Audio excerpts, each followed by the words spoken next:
The fence is 3 meters tall.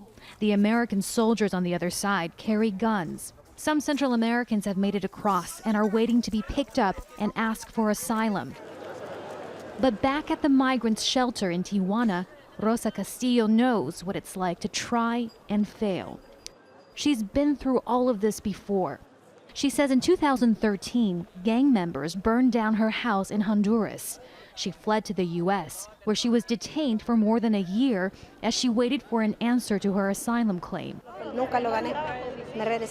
They didn't give me asylum. They deported me to Honduras, but I couldn't stay there because the gang that burned my house was still looking for me.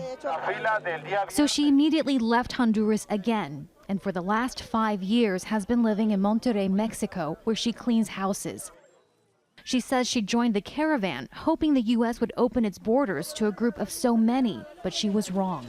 Now she's warning first-time asylum seekers to not get their hopes up. I tell everyone, if you have your children with you, maybe you have a chance.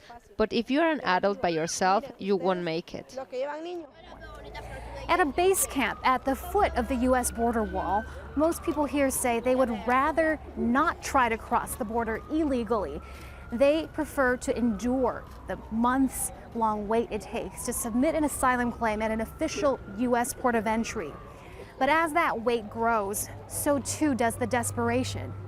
Look at the conditions, especially in these 2 largest camps. It really speaks for themselves, because no one would bring their children to walk on foot for weeks at a time, live under these kind of conditions where there's garbage, where there's no drainage, where it's impossible to keep dry, where they're cold, if they weren't fleeing something that was so terrible that they had no other choice.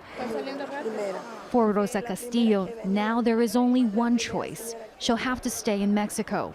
She's joined the long line of Central Americans applying for Mexican work permits as they wait, facing an uncertain future.